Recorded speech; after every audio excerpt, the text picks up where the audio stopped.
Hello friends, economic survey के chapter number 4 में आप सबका स्वागत है, आप सबका वेलकम है। फ्रेंड्स, इस इकोनॉमिक सर्वे की सीरीज में हम हमारे इकोनॉमिक सर्वे के चैप्टर्स को क्वेश्चंस के थ्रू समझते हैं और मैं ट्राई करता हूं कि पूरा जो चैप्टर है वो क्वेश्चंस के थ्रू कवर करने की कोशिश कर सकूं। तो आइए स्टार्ट करते हैं चैप्टर नंबर 4। इससे पहले चैप्टर नंबर 1, चैप्टर नंबर 2 और चैप्टर नंबर 3 के वीडियोस मैं डाल चुका हूं अपने इसी यूट्यूब चैनल की प्लेलिस्ट में, आप देख लीजिएगा। स्टार्ट करेंगे चैप्टर नंबर 4 से। तो चैप्टर नंबर 4 है हमारा external sector playing the long game. This is the chapter number 4। तो क्वेश्चन नंबर 1 है इस पे, with reference to the changing nature of the global economy. जिस तरह से ग्लोबल इकोनॉमी का नेचर चेंज हो रहा है, जो कि इकोनॉमिक सर्वे में भी मेंशन है, consider the following statement. The earlier world economy was primarily driven by WTO led multilateralism and lowest cost production. बिल्कुल ऐसा ही होता था कि एक तरह पे जो पहले के टाइम पे चीजें क्या होती थी, डब्ल्यूटीओ का जो ट्रेड मल्टीलैटरलिज्म था उस पे कंट्रीज बहुत ज्यादा उसी के अकॉर्डिंग काम करती थी।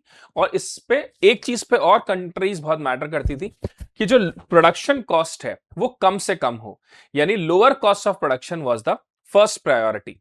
तो पहला स्टेटमेंट यहां बिल्कुल ठीक है। सेकेंड स्टेटमेंट है, the current structural shift indicate that global trade is now increasingly driven by geopolitics, national security and technology control. ये बिल्कुल ठीक बात है। जो प्रेजेंट टाइम चल रहा है, स्पेशली डोनाल्ड ट्रंप के प्रेसिडेंट बनने के बाद से, वहां पर कंट्रीज ये सोच रही है ठीक है थोड़ा सा हमारा पैसा ज्यादा लग जाए, थोड़ी सी चीजें महंगी ज्यादा हो जाए, लेकिन हमारे लिए इंपॉर्टेंट है जियोपॉलिटिक्स, नेशनल सिक्योरिटी और technology control. This is the prima facie demand of the countries. तो यहां पे अब जो है, पहले जहां पर कॉस्ट बहुत मैटर करती थी, वहां पर अब ये चीजें ज्यादा मैटर करने लग गई हैं। तो second statement is also correct. Both 1 and 2 are the correct statement है। आप ये देख सकते हैं, historically the old global order focused on efficiency. Countries basically ये कंट्रीज होगा, कंपनीज भी मान लीजिए, प्राइवेट आर्म में अगर हम माने, कंपनीज एंड कंट्रीज दोनों, इवन कंपनीज भी सही है। यहां पे company source was cheapest under the rule of WTO. The survey highlight the structural shift, trade is no longer purely economic, मतलब ट्रेड अब प्योरली इकोनॉमिक नहीं है। यहां पे स्ट्रेटेजिक ऑटोनॉमी जैसे और टैक्स सॉवरेनिटी जो है वो यहां बहुत ज्यादा मैटर अप करने लग गई हैं। तो दोनों स्टेटमेंट यहां पे ठीक है। Moving to question number 2, which of the following factors contribute to trade protection uncertainty according to the survey। जो अनसर्टेनिटी करंटली एग्जिस्ट कर रही है, इनमें से वो क्या क्या रीजन है जिसकी वजह से ये ट्रेड पॉलिसी अनसर्टेनिटी है। हम हर बार देखते हैं कि टैरिफ्स का बढ़ना, साथ साथ में जो ये रेसिप्रोकल टैरिफ वाला चीज है, एक एक वॉर जैसी सिचुएशंस भी कभी कुछ कुछ जगहों पे है, सैंक्शंस कंट्रीज लगा रही हैं, रेस्ट्रिक्शंस लगाए जा रहे हैं। तो ये सारी जो चीजें हैं, यही ट्रेड पॉलिसी अनसर्टेनिटी के बारे में बात करती है। तो फर्स्ट है sudden tariff hike and export ban. This is true. Tariff hike करना और एक्सपोर्ट बैन करना। International sanctions and technology restriction, this is also one of the reason. ये जो इंटरनेशनल सैंक्शंस लगते हैं, टेक्नोलॉजी रेस्ट्रिक्शंस हैं, वो भी एक रीजन है। और ट्रेड रूल्स में जो लगातार बदलाव किए जाते हैं कंट्रीज के द्वारा अपनी डोमेस्टिक इंडस्ट्री को बचाने के लिए भी, और साथ साथ में अलग अलग रिलेशंस जो कंट्री ने मेंटेन कर रखे हैं उसके लिए भी। तो यहां पे तीनों ही स्टेटमेंट ठीक है, 1, 2 and 3 all of them are correct. So it is a central theme in the survey. Unlike a fixed tariff, TPU represent the unpredictability. तो यहां पर ऑप्शन वैल्यू को कैलकुलेट यहां नहीं करा जा सकता। When rule change frequently or sanctions are applied, firms cannot calculate the option value of waiting। और यहां पे जो डिले हो रहा है लॉन्ग टर्म इन्वेस्टमेंट में, लॉन्ग टर्म एक्सपोर्ट कॉन्ट्रैक्ट्स को अवॉइड कर रहे हैं, तो ये सारी चीजें इसके अंतर्गत कवर होती हैं। क्वेश्चन नंबर 3 ये बहुत इंपॉर्टेंट है। फ्रेंड शोरिंग और नियर शोरिंग का कॉन्सेप्ट आपको ध्यान रखना है, इस पे क्वेश्चन आ सकता है, ये ध्यान रखना है। तो फ्रेंड शोरिंग क्या होता है और नियर शोरिंग क्या होता है? फ्रेंड शोरिंग में होता है कि ट्रेड जो है वो पॉलिटिकल ट्रस्ट पर मेंटेन ज्यादा होता है और स्ट्रेटेजिक अलायंस जैसे कंट्रीज आपस में जो अलायंस क्रिएट कर लेती हैं और पॉलिटिकल ट्रस्ट जो होता है उस पर फ्रेंड शोरिंग डिपेंड करता है। वहीं जो नियर शोरिंग होता है उसका ऑब्जेक्टिव होता है कि लॉजिस्टिक कॉस्ट को रिड्यूस करना। तो अब अगर आज के टाइम की बात करें तो फ्रेंड शोरिंग ज्यादा मैटर करता है नियर शोरिंग से। तो एक टाइम ऐसा होता था जब नियर शोरिंग ज्यादा मैटर करता था क्योंकि लॉजिस्टिक कॉस्ट रिड्यूस करनी होती थी, लेकिन आज फ्रेंड शोरिंग ज्यादा मैटर करता है। तो friend shoring trade driven by political trust and strategic alliance, ठीक है। ये near shoring trade driven by geographic proximity to reduce logistic risk, this is true. Friend shoring impact regionalization of trade whereas near shoring led to fragmentation of trade. नहीं, ये उल्टा लिखा है। Friend shoring की वजह से ट्रेड फ्रेगमेंट होता जा रहा है और नियर शोरिंग की वजह से बेसिकली ये रीजनलाइजेशन होता है। तो यहां पे ये दोनों पेयर्स गलत मैच्ड है। These are wrong, so only 2 is the correct statement. Only 2 यहां पे सही है। Friend shoring led to fragmentation, while near shoring led to regionalization. तो इसका ध्यान रखिएगा, बाकी दोनों पेयर्स ठीक हैं। आगे बढ़ने से पहले दोस्तों आप सब मुझसे टेलीग्राम पे जरूर जुड़िए। ये जो इकोनॉमिक सर्वे के जो मैं वीडियोस बना रहा हूं इनकी पीडीएफ भी टेलीग्राम पे ही अपलोड करता हूं मैं। जो हमारे मंथली करंट अफेयर्स है उसकी पीडीएफ भी टेलीग्राम पे ही आती है। इसके अलावा जो डेली एमसीक्यू है वो भी मैं टेलीग्राम पे ही डालता हूं। तो टेलीग्राम पे जुड़ने का बहुत फायदा है। और जो एस्पिरेंट्स 2027-28 की प्रिपरेशन कर रहे हैं उनको इकोनॉमी के आर्टिकल्स को अगर समझना है तो मैं कोशिश करता हूं कि हिंदू और इंडियन एक्सप्रेस के डेली एडिटोरियल्स भी एक्सप्लेन करूं विथ प्रॉपर इजी लैंग्वेज। तो आप सब टेलीग्राम पे जुड़ सकते हैं। साथ में आप सब मुझसे इंस्टाग्राम पे भी जुड़ सकते हैं जहां पर जो जो छोटे छोटे कॉन्सेप्ट्स होते हैं उन सबको मैं एक वीडियो के फॉर्म में 1 मिनट में समझाता हूं। जैसे जीडीपी और जीवीए में क्या डिफरेंस है, डिमांड पुल और कॉस्ट पुश इन्फ्लेशन में क्या डिफरेंस है। तो आप सब मुझसे इंस्टाग्राम पे भी जुड़ सकते हैं। चलेंगे क्वेश्चन नंबर 4 पे। Regarding India's merchandise trade in financial year 2025 consider the following statement. Trade export reach all time high of approx $825.3 billion. ये स्टेटमेंट बिल्कुल सही है। ट्रेड एक्सपोर्ट जो है हमारे वो ऑल टाइम हाई पे 825.3 बिलियन पे है। दूसरा, core export which exclude petrol and James jewellery constitute 78.7% of India total merchandise export. इस पर भी बहुत ज्यादा फोकस किया गया था कि जो कोर एक्सपोर्ट है जिसमें हम पेट्रोल और जेम्स एंड ज्वेलरी को एक्सक्लूड करते हैं वो इस समय इंडिया के टोटल मर्केंटाइज एक्सपोर्ट का 78.7% है। So this is also true. Third statement है petroleum export value is highly stable regardless of global oil price fluctuation. तो ये गलत हो जाएगा। ग्लोबल ऑयल प्राइस में जो फ्लक्चुएशंस हो रहे हैं इसकी वजह से petrol export is not stable, they are more volatile. तो तीसरा स्टेटमेंट गलत है। 1 and 2 is the correct statement. यहां आप देख सकते हो। तो कोर एक्सपोर्ट्स जो है वो है हमारे engineering, chemical, electronics, they are the backbone of India's manufacturing story. और वहीं हमारे total export goods and services 825.3 billion पे है। ठीक है, चलिए आगे क्वेश्चन नंबर 5 है। Despite being the second largest agriculture producer, India hold only a 2% share in global agri exports. The survey attribute this primarily to. हम सब जानते हैं एग्रीकल्चर प्राइमरी सेक्टर का एक कंपोनेंट है। इंडिया में हाईएस्ट एम्प्लॉयमेंट भी यही सेक्टर प्रोवाइड करता है और दुनिया भर में हम सेकंड लार्जेस्ट एग्रीकल्चर प्रोड्यूसर हैं।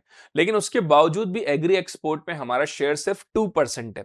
और ये सच में चिंता का विषय भी है क्योंकि जहां सर्विस एक्सपोर्ट हमारे ज्यादा है, मैन्युफैक्चरिंग एक्सपोर्ट पे हम काम कर रहे हैं, वहीं जो एग्री एक्सपोर्ट है वो सिर्फ 2% है। तो उसके क्या कारण है? तो पहला स्टेटमेंट है frequent export ban and price control to protect domestic consumers. लगातार कई बार ऐसा होता है कि जो क्योंकि फूड प्राइसेस बहुत वॉलेटाइल होती हैं, इनकी प्राइसेस बहुत जल्दी इंक्रीज हो जाती हैं। तो जब भी इंडिया में मान लीजिए मॉनसून फेलियर हो गया या किसी और वजह से प्राइसेस इंक्रीज हो रहे होते हैं फूड ग्रेन्स के या पल्सेस के या ऑयल सीड्स के, तो ऐसे केस में गवर्नमेंट यूजुअली एक्सपोर्ट को बैन कर देती है ताकि लोकल डिमांड को फुलफिल करा जा सके। तो जो फ्रीक्वेंट एक्सपोर्ट बैन है और प्राइस कंट्रोल है ये डोमेस्टिक कंज्यूमर्स को प्रोटेक्ट करने के लिए करे जाते हैं, ये बिल्कुल ठीक है। दूसरा कह रहा है lack of reliability and consistency in export policy. बहुत इंपॉर्टेंट होता है एक्सपोर्ट्स में कि आप कंसिस्टेंसी और रिलायबिलिटी को मेंटेन रखिए क्योंकि यहां पे चेंजेस बहुत जल्दी होते हैं, इसलिए वो कंसिस्टेंसी मेंटेन नहीं रहती। This is also true. Third, sudden policy change that destroy export credibility. ये बिल्कुल उसी से रिलेटेड कॉन्सेप्ट है। कई कई बार ऐसा देखा गया है कि जहां पर एक पर्टिकुलर पॉलिसी से फॉरेन कंट्रीज बिल्कुल हैबिचुअल होना स्टार्ट करती हैं कि फिर से वापस पॉलिसी चेंज हो जाता है, जिसकी वजह से वो एक मोमेंटम जो होता है वो लगातार ब्रेक होता है, और ये भी एक बहुत बड़ा रीजन है कि एग्री एक्सपोर्ट्स का शेयर कम है। तो this is also true. So all them 1, 2 and 3 are the right one. So to protect domestic consumer from inflation, the government frequently resort to prohibitive measure. For example, when domestic price of wheat, rice or onion rice, government often impose export ban. International trade is build on long term contract, इसी की मैं बात कर रहा था। तो India जैसे अपने एक्सपोर्ट रूल्स को चेंज करती है तो एक अनरिलायबल सप्लायर के फॉर्म में उसको कंसिडर कर लिया जाता है। फिर स्टेटमेंट 3 कह रहे हैं sudden policy shift moving a commodity from free category to prohibit category overnight destroy the creditability of Indian exports. ये इंडियन एक्सपोर्ट्स की क्रेडिटेबिलिटी को बहुत ज्यादा इंपैक्ट करता है। ठीक है, तो इस कारण ये सब चीजें रहती हैं। I hope it has been clear to you why this particular statement is also correct. Statement 3. Now, question number 6. With reference to PLI scheme as presented in the survey, consider the following statement. PLI scheme, make in India, आत्मनिर्भर भारत की एक बहुत बड़ी scheme है। इसका objective है India के manufacturing share को ओवरऑल जीडीपी में भी एनहांस करना, एक्सपोर्ट्स में भी इंक्रीज करना, और ये बेसिकली एक टारगेट ओरिएंटेड स्कीम है। यानी कि अगर आप एक्सपोर्ट अच्छा करोगे तभी यहां पर आपको इंसेंटिव्स मिलेंगे। इंक्रीमेंटल प्रोडक्शन पे बेस्ड है ये। तो the incentive is strictly linked to actual sales and incremental production. मतलब ये नहीं है कि बस जो बना रहा है एक्सपोर्ट कर रहा है सिर्फ उसी को दे रहे हैं, नहीं, आपका प्रोडक्शन भी इंक्रीज होना चाहिए और इंक्रीमेंटल सेल्स भी इंक्रीज होनी चाहिए जो कि एक्सपोर्ट को प्रमोट करें। तो पहला स्टेटमेंट यहां ठीक है। सेकंड कह रहा है the real constraint for Indian export address by PLI manufacturing scale and competitiveness. ये स्टेटमेंट बहुत इंपॉर्टेंट है और सही भी है। पीएलआई इसीलिए लॉन्च करी गई थी कि इंडिया के एक्सपोर्ट्स की जो सबसे बड़ी प्रॉब्लम है वो है कि दे आर नॉट कॉम्पिटिटिव। तो कॉम्पिटिटिव बनाया जाए और उसके मैन्युफैक्चरिंग स्केल को एनहांस कराया जाए। तीसरा स्टेटमेंट कह रहा है PLI target sector characterized by low global demand but high domestic consumption. No, PLI इसलिए नहीं बनाया गया कि डोमेस्टिक कंजम्पशन की रिक्वायरमेंट फुलफिल कर दें सिर्फ, नहीं, ये इसलिए बनाया गया ताकि जो ग्लोबल सप्लाई चेन में जिन गुड्स की डिमांड बहुत ज्यादा है, इंडिया उन गुड्स की सप्लाई पूरी कर सके और अपने आप को एक ग्लोबल मैन्युफैक्चरिंग हब के रूप में स्थापित कर पाए। So third is wrong here, right is B 1 and 2 only. यहां पे आप देख लीजिएगा, इसका सोल्यूशन भी है। फिर क्वेश्चन नंबर 7 है which of the following initiative agreements are highlighted in the survey for facilitating export diversification. Export को डाइवर्सिफाई करने के लिए इनमें से कौन कौन सी चीजें सर्वे में हाईलाइटेड है। Trade connect e platform to help small exporters, बिल्कुल सही स्टेटमेंट है ये। ट्रेड कनेक्ट ई प्लेटफॉर्म बनाया इसलिए गया है ताकि स्मॉल एक्सपोर्टर्स को हेल्प की जा सके, उनके प्रोडक्ट्स को मार्केट मिल सके और साथ साथ में ग्लोबल लेवल पर उनके प्रोडक्ट्स को शोकेस किया जा सके। तो पहला सही है।